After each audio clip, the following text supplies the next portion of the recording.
Hey, what's up guys, and welcome back to the channel. And today I'm going to be giving the final episode, yes guys, the final episode of What If Naruto was the same age as Itachi. I just want to thank you all for following me on this journey and for enjoying this series. So I just want to thank you all for that, and thank you all for enjoying as well, for the likes, the comments, and the subscribes that this video has gotten, guys. So thank you all for that. And remember guys, new what ifs are coming up soon, so just sit back, relax, and enjoy.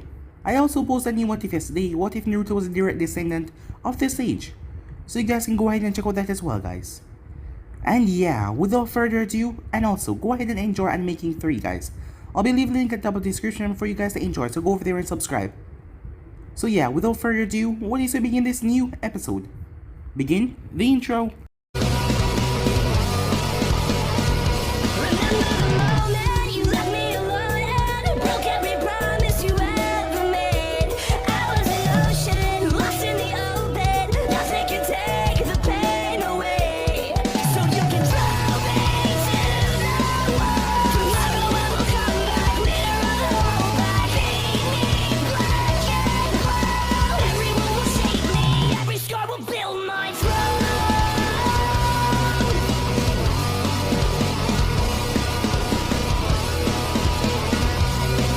So, the last time we left off, as Naruto's sister came home, after her walk with Ino and the others, as she hugged Naruto, surprising him, as Naruto was quite surprised at that.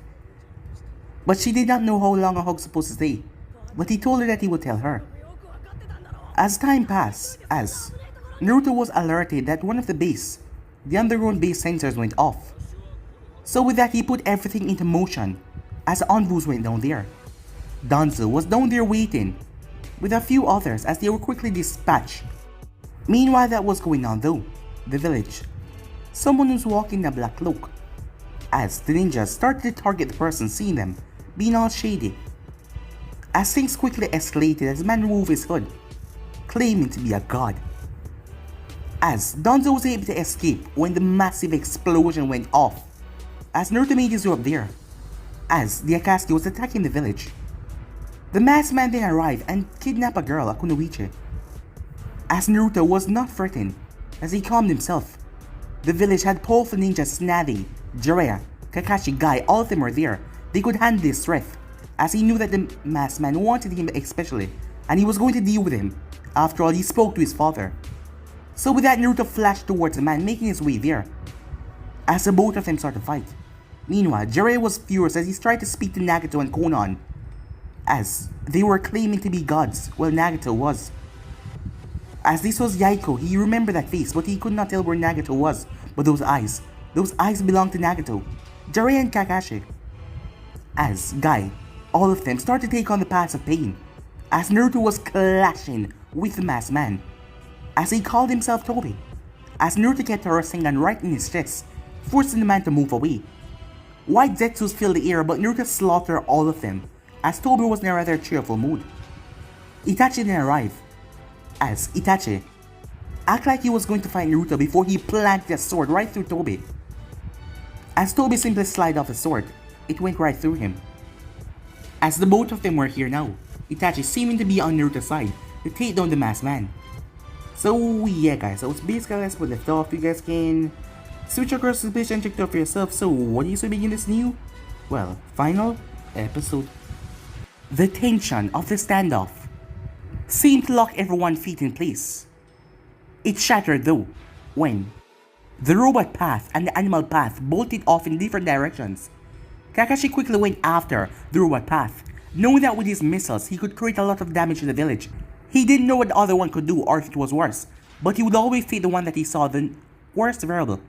As Guy make off after the animal path though, the other two paths didn't like this idea, as Kakashi had to force the leap away from the absorption path who came crashing down.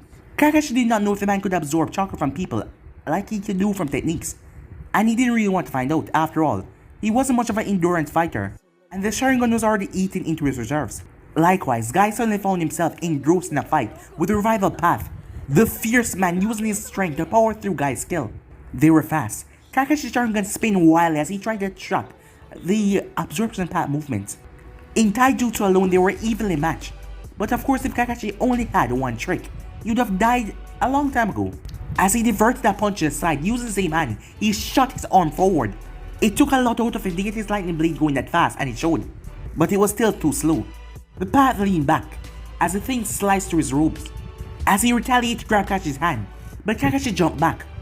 This was going nowhere. Kakashi was all about his jutsu, using to change the environment, and force his opponent into a position to be finished off. This guy built the absorb chakra was throwing a wrench into his normal style. So time to do something you would normally never do. Guy, a little help. He called out. The reaction was instant. Guy exploded with energy, unlocking the 3 other gates, cranking it up to 6. No reek in a blue aura, Guy leaped back as he pounded his fist forward. Morning Peacock. For a moment, he looked at the entire Uchiha clan and came back and was raking fireballs from the sky as the large swarms of flames descended upon the Prida path. Kakashi smiled grimly as the man moved forward to absorb the technique. His eyes widened though as the fireballs, the result of pure friction, burst through the chakra absorbing technique as he was smashed in the ground. As Guy kept it up, the momentum of his punches keeping him in mid-air. Also, as Kakashi predicted, the Naruto path tried to use Guy's moment of destruction. A black rod came from his sleeve. Just as he was about to throw it at Guy, it warped and twisted. The disruption in the air spread to his arm as it also ripped off. Chamui, Kakashi muttered, as his voice was wavering slightly as he felt his body start to give out. He used Suma's chakra and Mangita Sharingan pushed him over the edge. Luckily for him though, Guy had finished up. Nothing was left of the absorption path, only a few fabric left. Guy blasted off the air, leaping towards Naruto path. Leaf cut in square as Naruto path was sent sailing through a couple of buildings. As Kakashi felt his consciousness slipping as he started to fall. But instead of hitting the ground though, he was caught. As Guy also looked a bit exhausted after using 6 of the gates, lowering Kakashi to the street. Most useful fight, our friend. Teamwork won us today, and now we must trust our comrades to finish the rest. Kakashi reached up as he lowered his headband over his eye. Sorry, Guy, did you say something? Meanwhile, Pain frowned as the connection with his revival path cut out. He no longer had the abilities to revive the bodies, and his absorption path was gone as well. He couldn't afford to let this dragon for much longer, as he controlled the Ashura path. As he made his way out of the building that he was crashed into, Snavi Vasanin, I did not expect you to interfere. No matter, you will die just as their teammate. Snavi brought the large sword that she placed on her shoulder. I never thought I would agree with Orochimaru or anything, but maybe we should have left you brats to die where we found you. Pain's eyes narrowed at the memory. Yes, probably, you should have. Snavi looked up as she heard a whistling sound.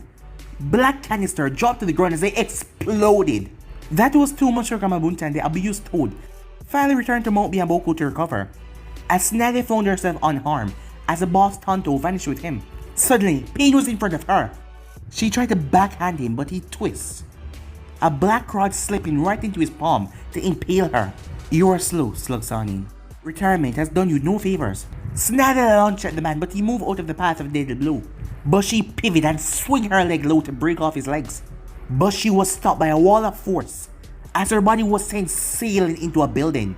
She exploded right out of the building and rushed towards him. If she could just get a hold of him, she would break him into pieces. She got a black rod through her arm for her trouble, throwing her chakra system off balance. As she ripped it out a moment later, placing a glowing green hand over the wound as it closed in seconds. Your control over your chakra lives up to the reputation, Pain said. Most will be unable to perform jutsu for a while after being scratched by my chakra rods. Barely a bee sting, said Snavi as she brought her hands together in her arm seal. The weight of her chakra started to press around the surroundings, her body glowing in a golden light. The small blue diamond in her forehead started to grow and twist all around her body. Yin seal. A hand was placed on her, stopping her, as the seal started to revert. That's enough, Snavi. Get back to the medical era. They need you more there. Snavi smiled sadly as she ran a finger on the red line down his cheek. You hate using this technique, she said. Of course I do, said Jiraiya. What am I without my rugged good looks? She gave him a lingering look before he nodded at her, and with that he headed off, back to the medical point. As Jiraiya turned, I thought you taught us everything, Sensei. This is new, said Pain, as Jiraiya was different, as his body had undergone sage mode, transformation. Well, a good teacher have to have some secrets, as he coughed in his hand. Plus, I hate what his technique made me looks. Well, because you never finished the train, you dumb tadpole. The toad and his shoulder complained and whacked him over the head. Oh yeah, Jiraiya also had his 2 toads on his shoulders. What you talking about, Jiraiya boy? I think you look plenty handsome like this. You humans have eyes too big for ya, Ma said. Okay, I know where this argument goes, said Jiraiya. Can we just focus on the guy trying to destroy my village? Well, why didn't you just say so, Jiraiya boy? You know her mom liked to yap on. What was that, dear? Oh, nothing. Let's get on with this then, said Pa. As Pain was watching, he knew that even though Jiraiya was acting goofy, he was aware of his surroundings. He was also taking the opportunity to get a feel for the man's new form. The sheer power he felt radiating off the man was intense. He had to put more attention to this than he previously thought. Right, better put this ugly mug to use then, said Jiraiya. I think there's a lesson I'm long overdue in teaching you, Yaiku. Meanwhile, the human path, as he had entered the house, as he was making his way, as he had went through all the traps with his Rinnegan. Currently, he had Senbons, kunais and shurikens, all launched at him from everywhere. All of them poison, of course. 3 separate flashbangs went off, which had been rather irritated as they led him to another trap. If not for a burst of chakra, his eyes would have been damaged by the next liquid of smoke that went off. It was some container. It would look like liquid was in the jar, but once it fell over and broke as smoke permeated the area, as it was quite damaging, but he released a pulse of chakra to blow it away. As he has been enduring all of this for 5 minutes now, as he realized something, the woman wasn't using traps that would damage a house or the possessions within. But he determined if he couldn't find her, he would just draw her out. The response was, well, unpredictable, as he smashed one of the many pitchers lying on the nearby table. As a small canister was thrown towards him, he tried to kick it away, but the moment he touched it, it was off.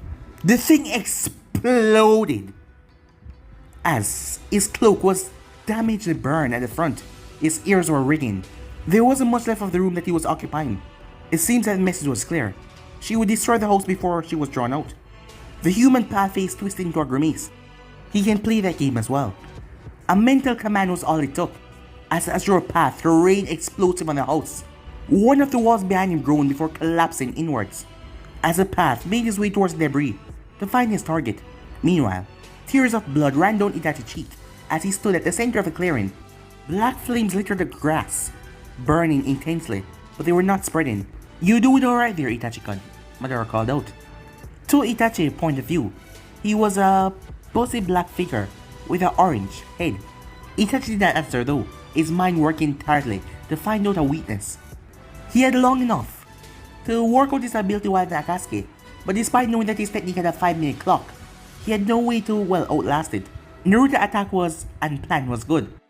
But Itachi knew that Madara had a huge valley of Zetsu at his disposal. The Gunbei was new though, able to redirect a lot of jutsus, including the Amaterasu. How is that plan coming on, he asked Naruto. The redhead had been strangely quiet, his face a mass of focus. Had he known any better, he would have think that Naruto was trying to enter a stage mode, but Naruto never received any senjutsu training. I need about half a minute, said Naruto, as he went through hand sign. Itachi was rather confused, as he remembered those seals. It's been a while though, because Naruto never used hand signs for his Harishis anymore.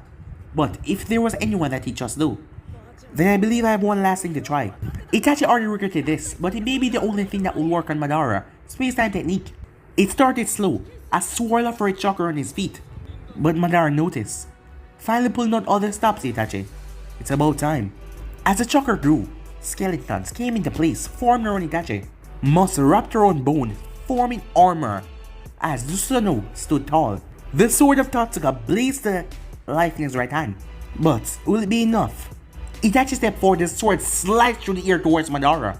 Madara stood his ground as he slammed his hand down, calling up a blazing orange barrier around his body. Uchiha Flame Formation! The barrier only stretched a few feet above him, but it encircled him completely. It was clearly strong enough to stop the Susanoo blade though. Just. The blade strained the barrier, but it did not break it. Itachi knew if this came to a test of stamina, he would not win. Already he felt the ache of using the Amaterasu. The Yadameru then came to life on the left arm.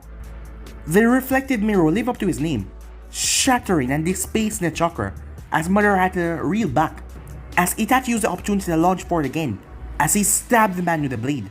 For a moment, hope swelled in him that those precious moments of his life was not taken in vain, that this would work. Mother's body started to warp as it was pulled along the blade. If he could just seal the man in the bottle, this would all be over. But as soon as Mother realized, its body swirled on itself as he was taken away to the other side of the clearing unharmed. Ah, that nearly worked, he said, not sounding, well, afraid of its near brush or defeat. Scary. I'm sorry, said Itachi as he staggered backwards so no fade away. Don't apologize, said Naruto. That one moment when he was forced to teleport was all I needed. Just one moment of tangibility. Itachi didn't know what his friend meant, but he saw Naruto finish a chain of hand signs. For a moment, Itachi felt the world change. There was no other way to put it. It was like the feeling of being trapped in a genjutsu, but he knew that wasn't the case. If his eyes were not lying, Naruto had managed to split his chakra into the yin and yang components. The yin was out of his body, as the grass under his feet was growing at a fast pace. Okay, this seems unfair, Samudara. As his voice became rather serious, no longer acting like a child, as there was a harrowing marker on his chest that was not there a moment ago. Meanwhile, Anko groaned as she staggered out of the ruins of what used to be her bedroom, coughing in her hand. Her eyes were watery from the dust, but thankfully she wasn't injured. A hand, straight to her stomach, panic started to well up in her until she felt a kick. That's my girl, she said. As she looked around, she barely managed to turn before a hand wrapped around her throat, lifting her off her feet and slamming her into the wall. The breath was knocked out of her, and that grasp on her neck kept the breath out. Where is the Sanbai Jinjuliki? The hand loose enough for her to draw a breath, but she did something else as she spit right in the human's bad face. Same place you can go and screw yourself. The hand tightened again, cutting off her airway. The human pad did not answer as he simply held her there as she struggled for air, while when her face started to lose a lot of color and she felt darkness creeping into her vision. He spoke again. I do not need to ask. I do so out of respect of the innocent life within you. Where is the Sanbai Jinjulki? As his hand loosened, his uncle gasped. My fiancé is gonna destroy you. As he tightened his grip as she flailed against him, she even managed to stab him with a senbon, but there wasn't really much damage. I will only ask once more. God's patience only extends so far. I changed my mind. I'm gonna kill. She was cut off when pain patience reached its limit. Very well. As he placed a hand on her head, Uncle felt something rather cold. As he started to pull, as Uncle felt her entire body becoming cold, her eyes started to roll back until her world snapped back into focus as she gasped. What the hell was that? As the human pad stood there, confused. Something smashed into his face once again, knocking him back. As he then turned. Don't hurt my sister! As pain was knocked all over the house by something moving a silver splur. As Haya appeared in front of him, slamming her head right into his face, knocking him away. She was like a wild animal. She leaped onto his chest as she hit him over and over and over with tremendous speed. Uncle looked on a weak smile, staggering to her feet. It changed into a mass of horror as Haya was sent sailing back. When the human pad got back to his feet, he was scowling as he stomped over towards Haya. My patience is gone. I will have the answers I came for. As he picked her up, trying to raise his hand, but he could not. As Haya dropped to the ground as he rushed over back to Uncle, his vision blurred as he fell to his knees. He was confused. Uncle went over and grabbed one of Naruto's old tonsils out of the rubble. What did you? Poison. Should have no effect on me. Uncle made her way over, clutching her stomach protectively. It wasn't the poison, it was a paralytic. A damn strong one, and he took enough to down a boss toad. Pain just scowled up at her, as control over his facial muscles started to slip as well. This is not as he couldn't speak properly anymore. His entire body was going limp. And no one screws with my family, Uncle said, as she drove the blade right through his chest. Meanwhile, as pain was rather confused. This form that Jiraiya was in made him incredibly strong, to the point where he tried to block Jiraiya's blow. His arm was nearly shredded, as he was thrown into a building. Jiraiya leaped up in the air, as he looked like he was trying to grab the sun. A massive Rasengan Titanic, created in seconds as he drove it to the earth.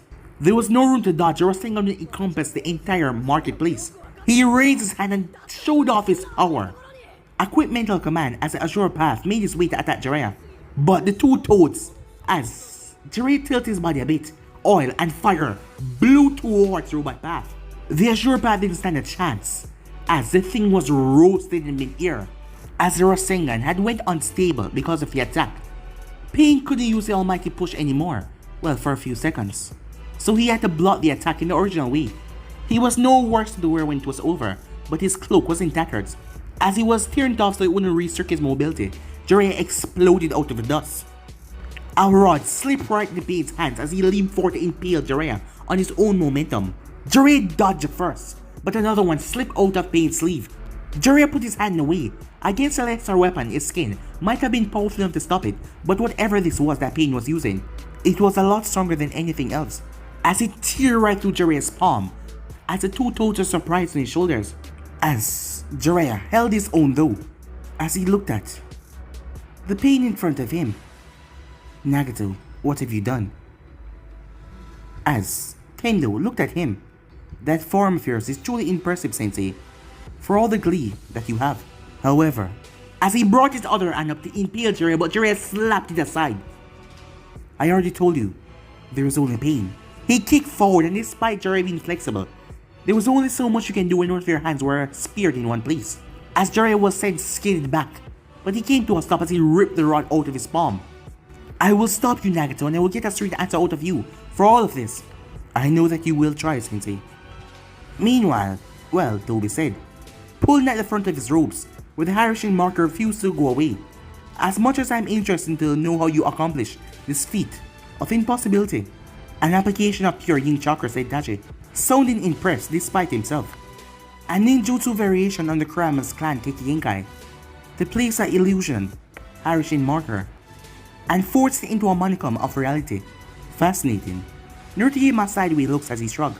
I was given a special query to train under one of their genjutsu masters when I was younger.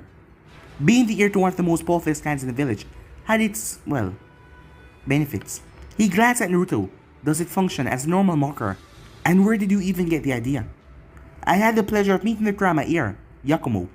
Lovely girl, she had reason to be grateful after our meeting. She was more than happy to help with a little project of mine. Itachi nodded slowly. That was impressive. He could place Harishing markers without needing to make contact. He wasn't sure of a force in his world that could withstand Naruto if Naruto could master that. They were interrupted though as Toby clapped slowly. Wonderful. A marvel of our ages. Truly, you're the next, well, me. But that still doesn't solve the point that you cannot hit me. Naruto smiled. But you gave me plenty of time to think on that. It's the funniest thing actually. Before all of this, I was chasing down a rogue root leader, Danzo. Maybe you know him. Based on a slight shift into a posture he did. It seems he was planned on a long while to deal with me.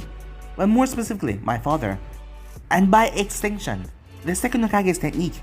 He was in a unique position, being the second Hokage student. He had a lot of Fuinjutsu at his disposal. Turns out he created a barrier seal that disrupts space-time. All of them in fact. The very same seals my clones should be about now finished, placed around the clearing. In an instant, Naruto was in front of him, the Tonto gripped in his palm. And now, Toby brought the gunby up on reflex, diverting a lethal blow to his heart. But Naruto had twists and brought the run once again. As Naruto wasn't pulling his blows, he was going for the kill right from the start. Each swing, lunge, everything came closer to killing Toby as he backpedaled. He couldn't have used his gunby ability because Naruto wasn't using any ninjutsu, just pure speed and physical strength. It became too much when the chain connecting to the gunby was severed. As he looked down to see black fire, some of it spread into his cloak, he immediately tore it off, the distraction, giving Naruto enough time to knock away the gunby from his palms. As Naruto struck, but Toby tilted his head just in time so the sword wouldn't cleave his head in two. But it did cleave through something though. The entire clearing paused. Crack. The mass split in two and dropped to either side. Naruto took a moment to observe his adversary, only to find him wholly unremarkable. Strange scarring across his face, the right side. But other than that, he was, well, like any other Uchiha, Sharingan included. Itachi, said Naruto. He seems familiar. Toby sneered. Much of his, well, godlessship vanished in the mass. Now he was just a normal shinobi angry at the world, as he disregarded his childish acting. I would only be familiar, wouldn't I, Itachi-kun? Even as a child, you were arrogant brat, too absorbed in the praise to notice anything below you, below your nose. As he turned towards Naruto, and I'm disappointed in you, Naruto-kun.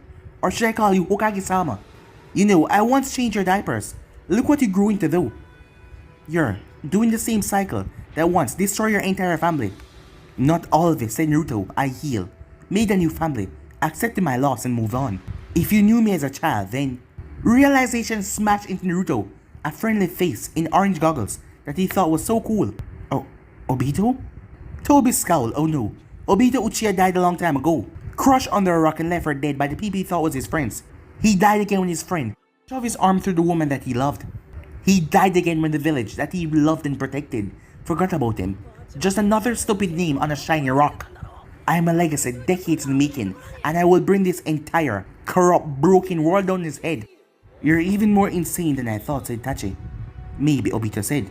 But you two aren't the only ones that can stall for time. Naruto felt at first subtle tug in the back of his mind that connected him to his Harashin markers. He shouldn't have felt those, as long as the barrier C was up, which somehow meant that Obito had managed to... The plan things, he must have had them destroying the seal. He didn't know because none of his clones dispersed, as he didn't have time to wonder how Obito had managed that. As he flashed the one that he placed on Obito, only to appear a few feet where the man had taken off his cloak. There was something else though itching at the edge of his awareness. You see, I'm so many steps above you. It's almost dull watching you dance like puppets on strings. The tree behind Obito exploded into black flames as it passed through Obito like he wasn't even there, the rusting gun going through his body as well. And now we're back to this tired old game. Well, it was fun, boy, said Obito. Even as the man thought, Naruto felt that feeling that there was something out of sight. I gave Ping the task of locating the Jinchuriki, but I should know better to do it myself. I think I'll handle this personally. Starting with your sister. His body started to twist and distort, twisting in on itself. It then clicked Naruto. The presence was familiar but cold. It was something that he hasn't felt in a long time. Something he might not even realize he was feeling at the time. The feeling of one of his father's old markers reactivating when the sensor fell down. It was on Obito's back. It was over in a swift blink. One moment Obito was running away, the next moment his body snapped back into reality, a sword going through his heart. Sharingan eyes widened. But the marker, that's... Naruto leaned in. A gift from my father. A strange look came on Obito's face. His eyes unfocused, the blade right through him. Before a small smile came in his face. Always so many steps ahead, Sensei. Then he fell forward, dead. Naruto took a moment to breathe as he released that long breath. Did you know him well? Asked Itachi. Sort of. He was a part of my father. Old, genuine group. Kakashi's the only one left. I thought the other two died when I was very young. But yeah, I remember them coming over the house occasionally. As he squatted next to Obito, turned him over, so the scar, half his face was sealed. I remember Obito being so bright and cheerful, always goofing off. I can't imagine what happened to turn into this. Sometimes, a new voice said walking out of a tree limb, hauling something big over their shoulder. All it takes is time. Immediately, Itachi and Naruto tensed, eyed the newcomer. He was wearing a black cloak, shaggy black hair, but he was wearing a rather demonic mask with a single eye hole. Whoa, whoa, he said.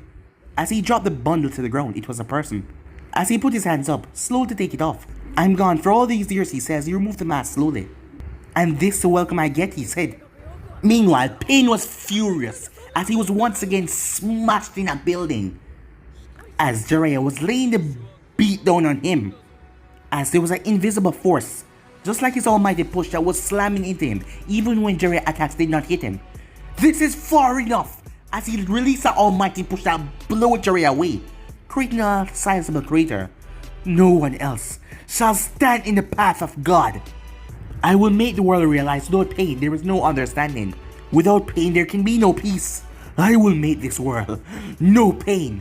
Meanwhile, Konan, as she was going back to pain, she was, well, caught off guard by 3 pests.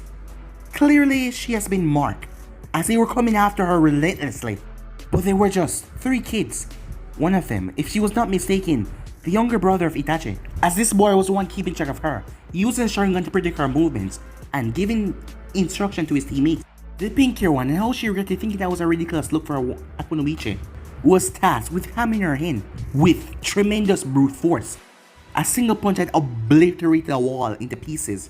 She was irritated, but she would have been manageable if she wasn't so damn relentless. Conan trapped on the streets with the explosive tag, but the girl simply rushed right through, healing her burns on a fly. Then there was the sword girl. If it was Uchiha's job to keep her located, and the medic job to distract her, this girl was the one to finish her.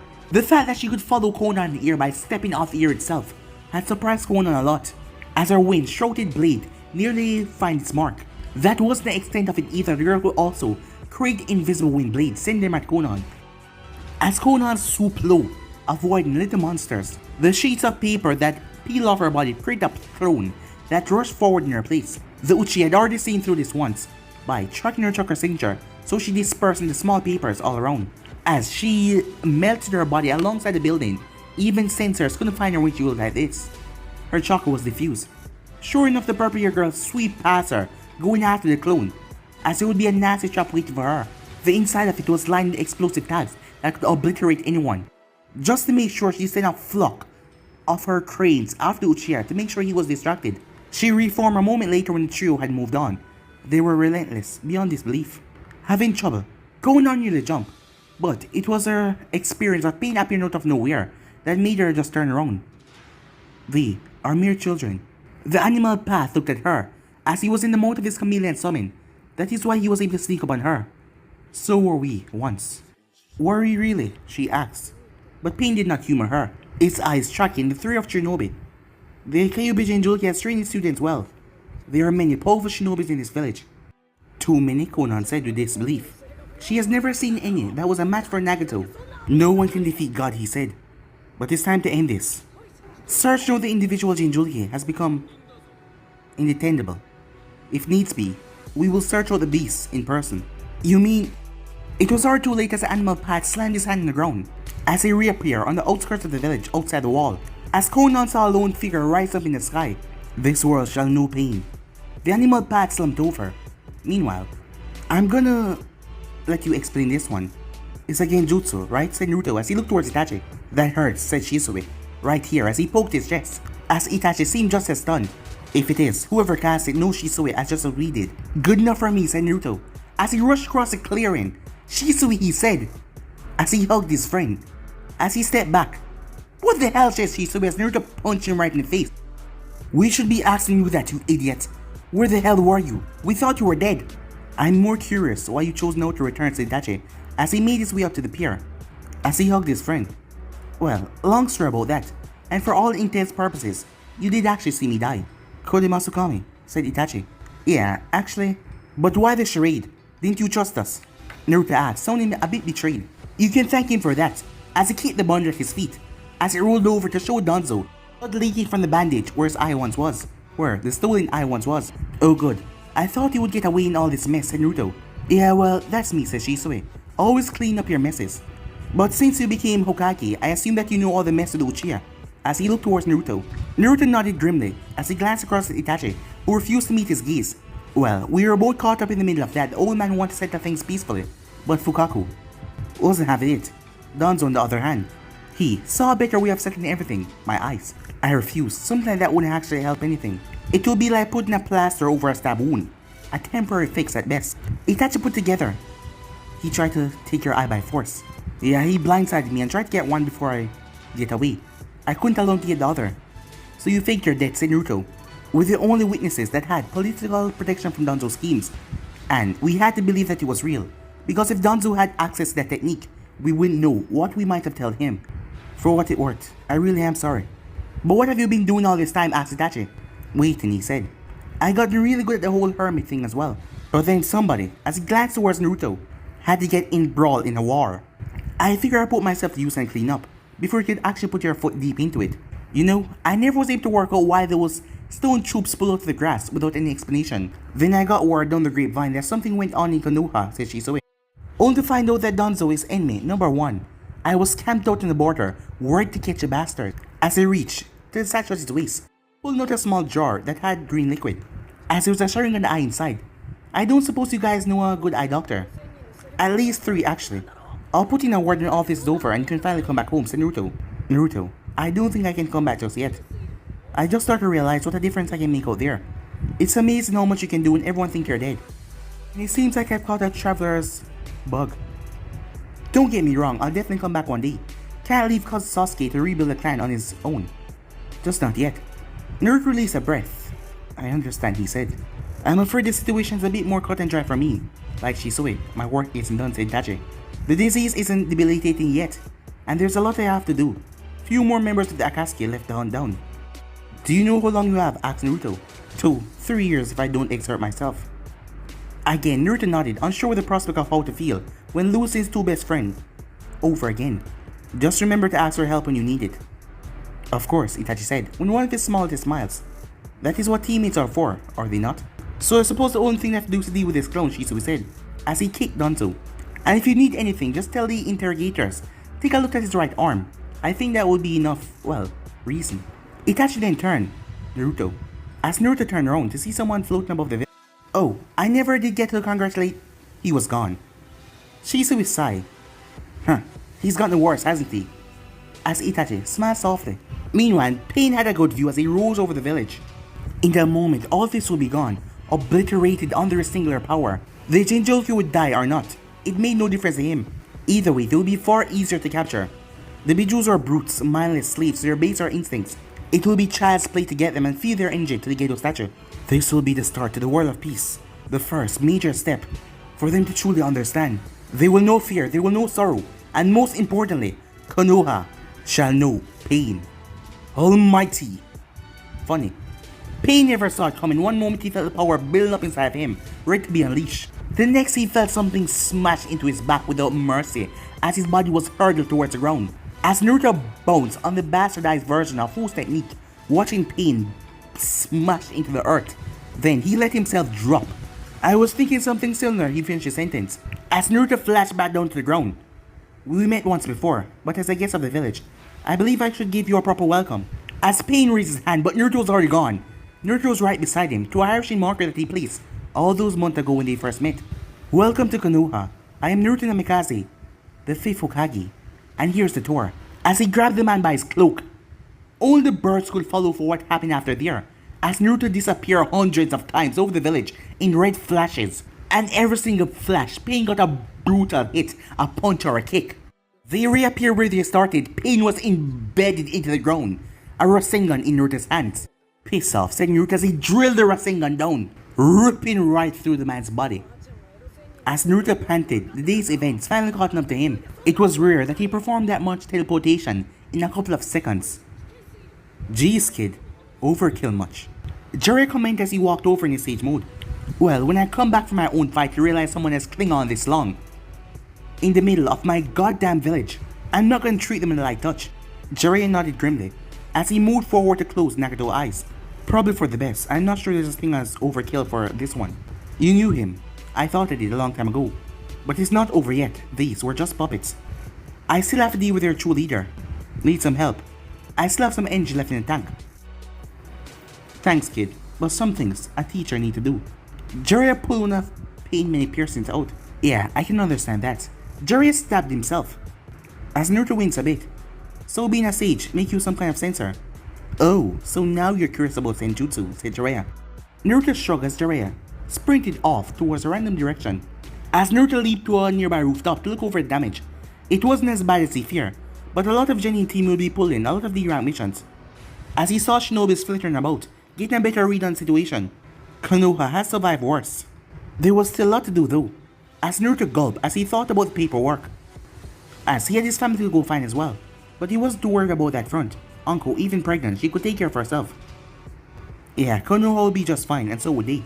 Time skip, Itachi hunted silence as he tracked the subtle traces left by Zetsu clones. They were extremely hard to track, but his Sharingan hadn't deteriorated that far. As he found one of them trying to escape, half black and half white. Zetsu, said Itachi, catching the creature off guard. It must be in panic to be catched like this. To his credit, the thing composed itself, turning with dignity, despite his limp. Itachi, how strange it is to find you all the way out here. As he took a step forward before launching forward, thick roots emerged from his arm to grab Itachi. Itachi stood still and allowed himself to be enveloped. That should have been the first warning sign for Zetsu. Itachi clone exploded though, blowing away most of the roots. As He turned and saw another Itachi. Roots burst from the ground as he stabbed him. Zetsu smirked when he saw blood come from Itachi's mouth. Meanwhile, Itachi watched on the other side from the creature, as it was seeing his illusion of victory, as Itachi incinerated him. Meanwhile, Shizu was standing on a mountain top, as he was watching the sunset with both of his eyes. For so long, it was easy enough to drop Danzo off into the TNI department, transform as a simple Anvu. And he went to the medical tent, but he stayed as far away from Tsunade as possible to get his eye fixed. A nice pink-haired girl had healed him up, not even asking why he was holding his own eye in his hand. Before she moved on to the next patient, as he cycled through the stages of the Sharingan, before his eyes turned back to normal. Just being able to blink normally was heavenly. Sometimes with little things in life, with a last longing look at his village, he smiled as he turned and strode off. Kano had a long road of recovery ahead of it, but he was certain Naruto can handle it. If he couldn't, well, he had him and Itachi working in the background. And now that he had both of his eyes back, there was a lot of work to do. Time skip. He had hoped that it was a small ceremony, something uplifting with personal friends. Apparently, it wasn't, well, optional for the city no Kage. After the attack, the village needed uplifting, so he compromised at one of the many, larger one of the training fields, as a place was set up. Flowers from the Yamaka clan, and for the rest of the village, a festival had been called. Stalls were provided with games and foods, as people walked around their yukatas and their kimonos. As Naruto was surrounded by a few friends and dignitaries, popular people that he couldn't refuse. Well, he could have refused them, but the hassle involved in that wasn't worth putting up with. It had been a short, heartfelt affair, with the third acting as their judiciary. It wasn't everything he had hoped, but Naruto forgot all of that. He was standing in front of the woman that he loved after all, as Anko didn't mind it much either, as she kept on reminding him that the real fun happened after the ceremony. As he glanced over at Anko Namikaze, he loved repeating that as his wife chatted with her bridal entourage. Ami and Sakura looked lovely in their dresses, but Kurenai was sort of stealing a show from them. But none of them held a candle to Anko with her hair let down, something surprising for her in public when she had spent so long trying to put up a boss ass reputation. She also had on makeup, as Naruto nearly choked when he first saw her at the ceremony itself. Her dress was a bit risque than most others, but after walking around for months with a large stomach, she had felt the feeling to restart her image in the most breathtaking manner ever. Well, he couldn't really argue with the results, as he saw another set of people around, his team graduation class, as Ino was marveling the attention with her purple dress. The other Jonin sensei and their group of friends having alcohol. Then there was the older crowd, clan heads and parents, as Naruto skirted around them all, greeting as he passed. As he made his way, "Hello there, Mrs. Namikaze," he said. "Hello yourself, Mr. Namikaze," said Uncle. "Okay, I gotta get a picture of this," said Ami, as she pulled out the camera. "Wait, something's missing." "Suko-chan." Sakura walked over, looking uncomfortable a bit in her dress, although that may have been because of the bundle in her arms. Fuzzy red hair peeked out of the blanket that she was wrapped in, as she handed her over to her mother, as Uncle took her daughter with a warm smile. "Are you having fun at the party, Kazehana?" "Yes, you are. Yes, you are." As Naruto looked at his daughter, she was adorable, with her chocolate eyes and 2 whisker marks on each cheek. "Come on, squished up together," said Ami, as she took a picture of the three of them. As she was about to put in the camera, "Not yet, I want a group shot," said Naruto, as he ushered everyone in, and it was a lot. As Naruto and Anko were at the center with their newborn daughter between them, as Haya was nestling herself between them, as she gave Kazehana a rather jealous look, as Jiraiya came over, dragging Tsunade and Shizunia with him, as Sasuke was there with a smile on his face with Ami and Sakura, as Guy came over draggingly with him as well, who in turn pulled the rest of the graduation class, and Kurenai. Komaki felt left out as she barged in the front, bringing along Yuji and Tenso. Hiruzen stood in front of his students wearing a proud smile, as everyone started to pile in.